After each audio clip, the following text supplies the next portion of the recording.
Hello, I'm Langston, and I'm back on my channel to election forecasting. And today I'm going to be talking about the three most important Senate races, and these are the three races that are going to decide who controls the Senate in 2024. Before I dive into that, I wanted to, talk about some personal things. So obviously, I've been gone for a while on my channel. I told you guys I'm in the process of moving to Japan. I'm currently in Seattle right now, so my flight's been delayed a lot, so I've kind of been stuck here for some time. But it kind of gives me some time to upload on this channel because I've been so busy recently. So I just wanted to, take the time to do that. So anyway, diving in straight into it. So we have Montana, Ohio, and Texas. These are the three states, in my opinion, that are going to control who decides the Senate. I think most people agree with that. I agree with that. I don't realistically think that Florida is really too much in reach for Democrats. I don't think that Arizona, Nevada, Wisconsin, and Michigan are too much hope for Republicans. Maybe in a best case scenario, I could see these states flipping, but in the most likely scenario, they're not going to flip. So starting off with, in my opinion, the most starting off just from west to east, we're going to start off with Montana. Montana is a state that is Republican dominated. Like, this is a state Republicans usually win by, double digits, especially in presidential elections. So that's definitely going to be something that helps his Republican opponent. But he survived elections in the past with turnout, with turnout differentials between Republicans and Democrats. Like, John Tester has been able to overcome those barriers before. And I do want to point out that America has definitely become a lot more polarized since then. But Montana's a state that in 2022 voted down a bill based off of, a born alive bill, which wasn't even an abortion bill, a bill that protected, babies that are born from abortions. Even that failed in the state of Montana. Montana is a very moderate state in terms of its policies. And even though Montana might be more Republican leaning, just like Alaska, another state that has a Democrat in a federal election, Mary Peltola. This state has a lot of left wing, a lot of left wing policies are more popular in Montana, as well as Montana's a lot more Democratic down ballot. So that's something that really helps John Tester, who's an incumbent, who has a unique appeal to these voters. And I definitely think that Donald Trump will definitely help his Republican counterpart in the rural areas. But realistically, I don't think he'll help him enough, especially in a state like Montana, because even though Donald Trump won Montana by 16 points, he only won the state by 99,000 votes, so roughly 100,000 votes. That's not that many crossover voters you're convincing. Like, getting 100,000 more voters to vote for you is not that difficult. So with that, and that's assuming that all of these voters even vote down ballot, because more than likely, it would be a good 30, 40,000 that don't even vote for the Republican down ballot, if not, maybe 20 or et cetera. So with that, John Tester does not have to convince that many Republicans to vote down ballot for him. And that's something that's going to really benefit him. But also, I want to point out that from the Republican perspective, they will definitely benefit in these rural areas, and that will definitely help them. But there's not too many votes in these areas. But where John Tester would do well would be in Missoula and these more populated areas in Montana. Helena, he'll do much better here in a lot of these populated areas, and that's going to be something that definitely helps him in the state. Now we're going to move on to Texas, and Texas is actually the only state on this list that is Republican controlled.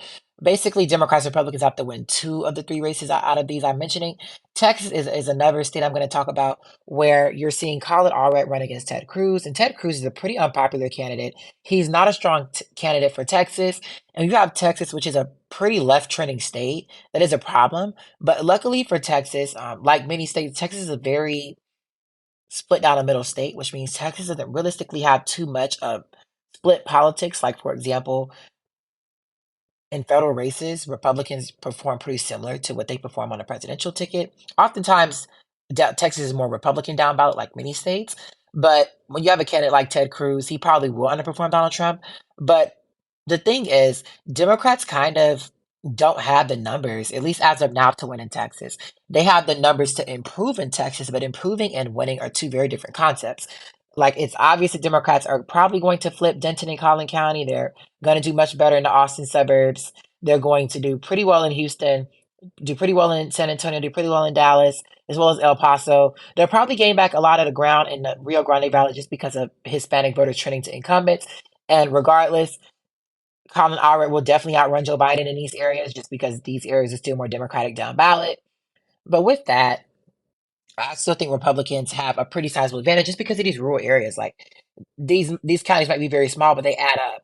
And because there's so many, like they're so deep red, and because Donald Trump really brings these voters out, like a lot of these voters don't turn out without Donald Trump being on the ballot. And because Donald Trump brings these voters out in such a, in such big force, Democrats won't be able to turn out enough voters, especially in Houston and Dallas, in my opinion, to win. Like Democrats do not do well with turnout in the city of Houston and Dallas and San Antonio, or even though they're winning these counties, they're not winning it by the margins they need to win statewide. And with that, Republicans definitely have an advantage. I think that Colin Allred, like Democrats need someone who has a lot more appeal to Hispanic and Latino voters in particular. And even though Colin Allred is a strong suburban candidate, suburbs are important, but they're not everything, especially in a place like Texas. And even though he'll probably do very well in them, he will not be able to get the turnout in the core cities, in my opinion, to win, like Democrats can rely on in many states. And for Ted Cruz, he will definitely do worse than Donald Trump in the rural areas and probably even a little bit worse in the suburbs, where he could do roughly the same as Donald Trump in the suburbs. But regardless, he will do enough, in my opinion, to be able to win Texas, probably by, I would say, 1.5 to 3 points. I could see him winning Texas by less than 1 point. But for right now, I'm confident that Ted Cruz has an advantage, but I could definitely see Democrats definitely winning Texas, especially if they can get out these voters in Houston and San Antonio and Dallas. If they can really run up the score here, they're already going to run it up in Austin. We already know that. But if they can really get out these voters in Houston, Dallas, and San Antonio, they can definitely win in Texas. So the last thing I want to talk about is Ohio. And I think this is the one that will definitely be the most consequential for Democrats because if Democrats lose Texas, which, for example, let's say that Republicans win any of these three states, which is likely to win at least one. Let's say they just win Ohio. That means Democrats have to win both. While if Republicans win the presidency, they can just win one and win the Senate. So for Democrats, they like to win all three, but if not, they at least need to win two to hold on, excluding that Biden wins. So with that, Democrats either have to win Montana and Ohio, and if they lose Ohio, they have to counteract Ohio with Texas. So Democrats have a much more narrow path in this election. So I'm going to move on to Ohio, which I think is pretty consequential for Democrats. And starting with Ohio, Sherrod Brown is the incumbent. He's a very popular incumbent in Ohio, but we're talking about a federal race in Ohio with Trump on the ballot. And yes, I talked about how, states like Montana are very more Democratic down ballot. You can make the argument for Ohio as well. But the problem for Democrats in Ohio is you're seeing that Biden lost Ohio by roughly 500,000 votes. While you go to Montana, yes, the margin might have been a lot bigger, but Montana's a much smaller state. So it hinders the ability for Democrats to outperform because Democrats would have to get, at least 400,000 more voters on their side to win in Ohio. And that's really hard to convince 400,000 people to vote for you to vote for a Republican candidate. So regardless of who's on a ballot, Donald Trump will more than likely carry them to victory. One of the advantages that Sherrod Brown does have is there will be better black turnout, which will help him because oftentimes in midterm elections, turnout from people of color, in particular from black voters, is lower. So, turnout from black voters in Cleveland, in Columbus, and all the cities in Ohio will be better, and that will definitely help him. But the problem is better black turnout in Ohio is just enough to stop Ohio from trending right. Like it's not enough to stop it from actually trending left. It's just enough to keep Ohio where it is. And this is something that you saw Ohio differ from in the Rust Belt. Because in the other Rust Belt states, when black turnout was higher and the suburbs trended left, these states flipped. But in Ohio, Ohio just stayed stagnant. Like those gains were just enough to keep Ohio from trending right. So with that, I definitely think that Sherrod Brown would do better in these rural areas. Like he'll do a little bit better in the working class areas, but I don't think he'll do better enough. And I definitely think that turnout will be better from black voters. I definitely think that he'll do pretty well in the suburbs. I don't think he'll do well enough in the suburbs or do well enough with black turnout, in my opinion, to win. So and be able to put a big enough dent in the rural areas to win. So for Sherrod Brown, he needs three things, and I talk about this all the time. He needs three factors to win. He needs to expedite the suburban trends. He needs to get really good black turnout and cut Trump's margins in these rural areas. And realistically, I don't think he's going to do those three. Like I can see him doing one, two, but getting all three of those things, in my opinion, are very difficult. You look at these margins in these rural areas; these margins are going to be too much, in my opinion, for him to overcome. I wouldn't be surprised. I think he'll definitely flip some of these counties in Ohio that Donald Trump won. But regardless, he's going to struggle in a lot of these areas just because of, these working class rural areas turning to Republicans, reverse migration. You have black people leaving the state of Ohio, which is the base of the Democratic Party support in the state.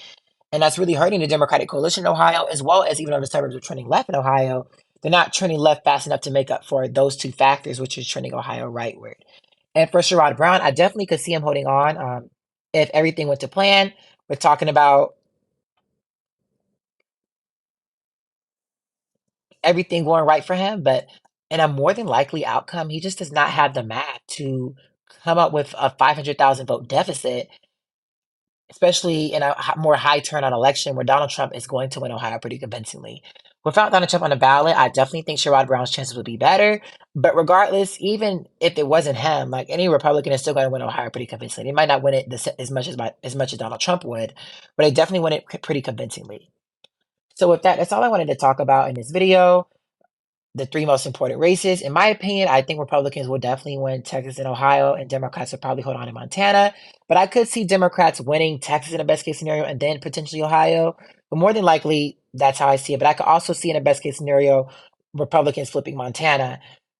But right now, these are the three most important Senate races in 2024. I just wanted to do a breakdown of these states. So thank you guys so much for tuning into my video. Make sure to have a nice day, you guys. Please like, comment, and subscribe down below, and make sure to have an amazing rest of your day. Goodbye.